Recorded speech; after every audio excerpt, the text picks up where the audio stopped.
प्रेम से बोलिए जिमुद्वाहन भगवान की जय। आप सभी माताओं को जितिया व्रत की ढेर सारी शुभकामनाएं। जिमुद्वाहन भगवान आप सभी माताओं की सभी मनोकामना को पूर्ण करे।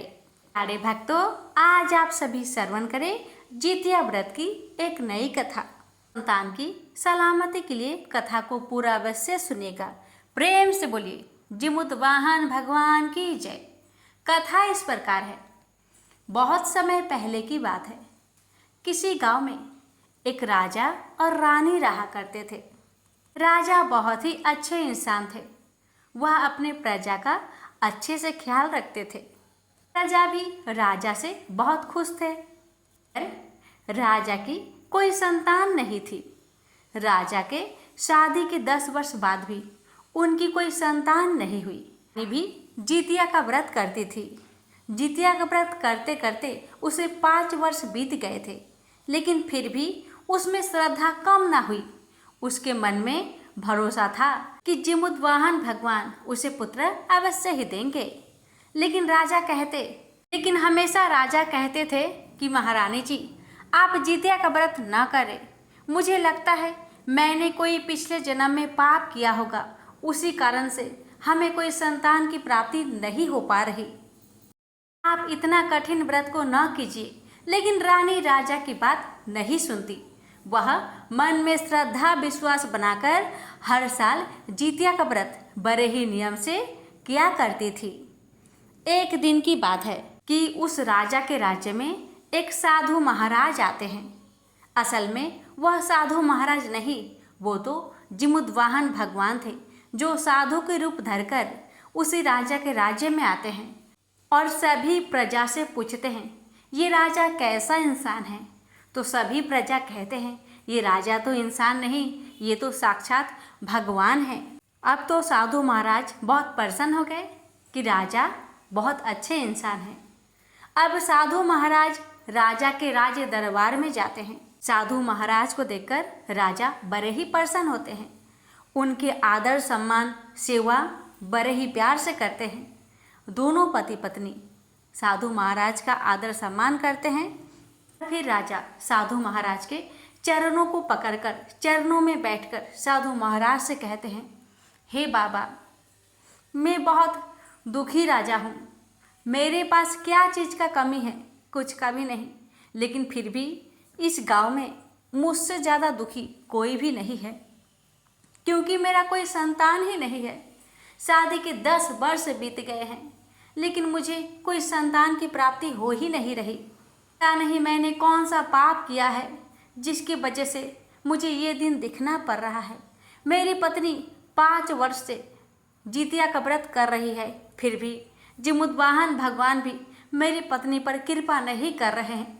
पता नहीं ऐसा कौन सा पाप मैंने किया है, लेकिन मेरी पत्नी को लगता है कि जिमुद्वाहन भगवान बहुत दयालु है। क्या पता हम लोग का परीक्षा ले रहे होंगे। जब हम परीक्षा में सफल हो जाएंगे तो अवश्य हमें पुत्र जरूर देंगे। उसके मन में उम्मीद है, उसने तो संकल्प करके रखा हुआ है कि जब तक उसे पुत्र की प्राप्ति नहीं होगी तब तक वह जितिया का व्रत करती रहेगी। हे बाबा, क्या आप कोई उपाय जानते हैं तो कृपा करके बताइए। मुझे मेरी पत्नी का दुख देखा नहीं जा रहा। तो भेष रूपी साधु महाराज आंखें बंद करके राजा का पिछले जन्म की भविष्य को देखते हैं और कहते हैं, राजन, तुमने पिछले जन्म में एक बहुत बड़ा पाप किया है, जिसके कारण आज तुम्हारी पत्नी का कोई संतान नहीं हो पा रहा है।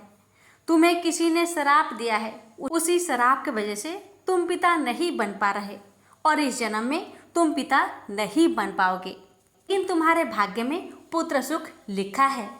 अब राजा कहने लगा, हे साधु महाराज, मैंने कौन सा पाप किया? कृपा करके मुझे बताइए। तो साधु महाराज कहने लगे, राजन, एक समय की बात है। तुम पिछले जन्म में भी तुम राजा थे।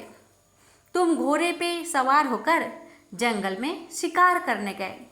वहीं पर एक गाय थी जो पानी पी रही थी, जो गर्भवती थी, अभी प्रसव करने वाली थी, लेकिन तुमने हिरण समझकर उसको तीर दे मारा अब तीर लगते ही गाय और बछड़ा दोनों ही मृत्यु को प्राप्त हुआ।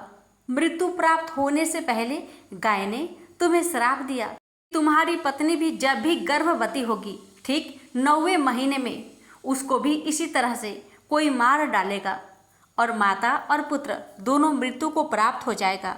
इसी श्राप के कारण तुम्हारी पत्नी गर्भवती नहीं हो पा रही है। लेकिन तुम चिंता मत करो, तुम्हारी पत्नी जितिया का व्रत करती है, इसी व्रत के प्रभाव से उसे पुत्र का सुख अवश्य मिलेगा। राजन, मैं तुम्हें एक जादुई टोकरी देता हूँ। इस टोकरी में तुम जो भी चीज को रखोगे वह 2 हो जाएगा और इस टोकरी का इस्तेमाल तुम एक ही बार कर सकते हो, इसलिए बड़े ही ध्यान से इस टोकरी को समय आने पर इस्तेमाल करना। इतना कहकर साधु महाराज वहाँ से अंतर्ध्यान हो गए। वह साधु महाराज कोई और नहीं जिमुतवाहन भगवान थे। आगे भगवान क्या लीला रचते हैं। अब हुआ ये, उसी गांव में किसी गरीब पति पत्नी को एक पुत्र की प्राप्ति होती है। अब माता पिता अपने पुत्र को लेके, एक दिन के पुत्र को लेके उस राजा के घर में चले जाते हैं और जाकर राजा और रानी को अपने पुत्र को सौंप देते हैं और कहते हैं, हे महाराज, मुझसे आपका दुख देखा नहीं जाता, इसलिए आप मेरे इस पुत्र को रख दीजिए और रानी माँ को दे दीजिए। तो राजा कहने लगे, नहीं, मैं इतना स्वार्थी नहीं कि किसी माँ के पुत्र को मैं अपने पास रख लूँ।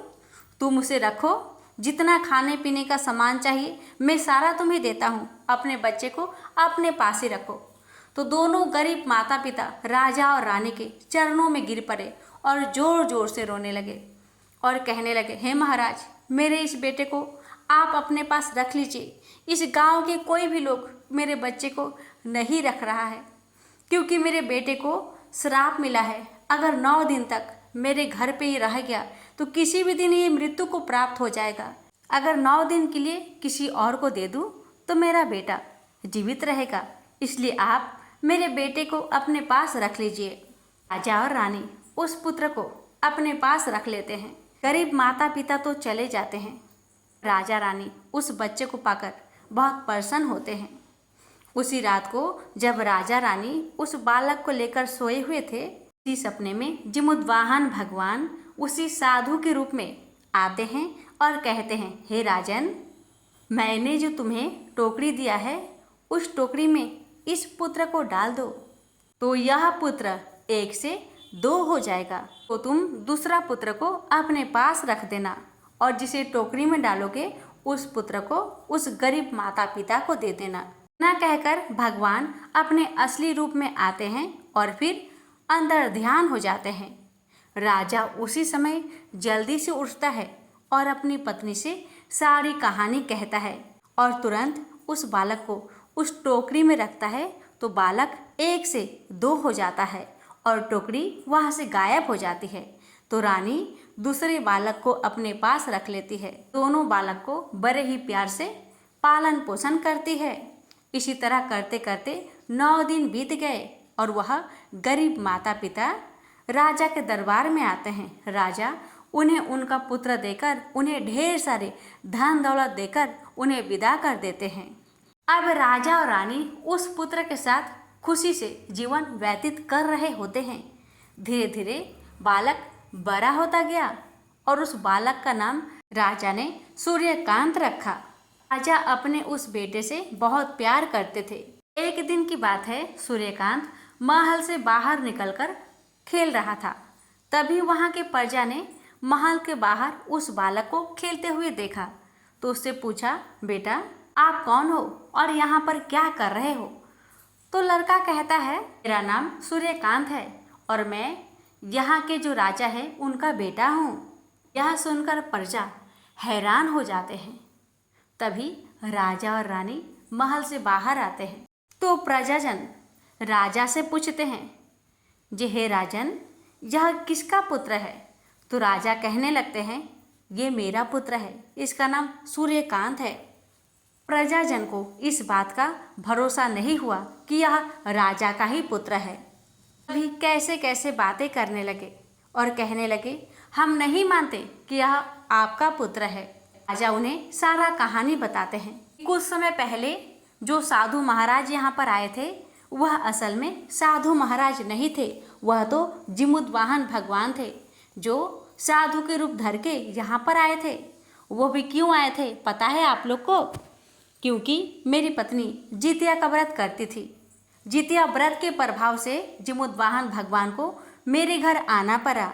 मुझसे अगले जन्म में एक बहुत बड़ा पाप हो गया था कि सज़ा मुझे इस जन्म में मिल रही है। अगर रानी गर्भवती हो जाती है तो ठीक 9 महीने में रानी का और मेरा पुत्र का दोनों का मृत्यु हो जाएगा। इसी कारण से वाहन भगवान की कृपा से मुझे यह पुत्र मिला है। यह पुत्र मेरा नहीं, किसी प्रजा का है। फिर राजा साहब ने उस गरीब माता पिता को राजमहल में बुलवाया। दोनों माता पिता अपने बेटे के साथ राजमहल को आए और सारी सच्चाई प्रजा को बताए, लेकिन फिर भी प्रजा विश्वास नहीं कर रही थी। तो राजा और रानी जिमुतवाहन भगवान से प्रार्थना करने लगी, हे भगवान, अगर यह मेरा पुत्र है। रानी के स्तन से दूध की धार बहने लगे। जिमुतवाहन भगवान की कृपा से रानी के स्तन में उसी समय दूध की धार बहने लगी। ये देखकर सारी प्रजा को भरोसा हो गया कि यह रानी का ही पुत्र है। सभी प्रजाजन और राजा जिमुतवाहन की जय जयकार करने लगे। राजा अपने पूरे राज्य में ये ऐलान करवा दिए कि हर माता जिसका पुत्र हो या फिर जिसका नहीं हो, उन सभी को जितिया व्रत को अवश्य करना चाहिए। इस व्रत को करने से जिसके पुत्र नहीं है उसे पुत्र की प्राप्ति होती है और जिसके पुत्र है उसकी आयु लंबी होती है। इसलिए सभी प्रजा को इस व्रत को अवश्य करना चाहिए। राजा की बात मानकर सभी प्रजा भी सभी माताएं जितिया का व्रत करने लगी। जितिया व्रत के प्रभाव से सभी की पुत्र की आयु लंबी हुई, सभी माताओं की मनोकामना पूर्ण हुई। तो प्रेम से बोलिए जिमुतवाहन भगवान की जय, जितिया माता की जय। हे भगवान, जैसे आपने राजा रानी पर कृपा करी वैसे ही आपकी कथा कहने वाले, सुनने वाले, हुक्कार भरने वाले सभी की मनोकामना को पूर्ण करना। प्रेम से बोलिए जिमुतवाहन भगवान की जय हो।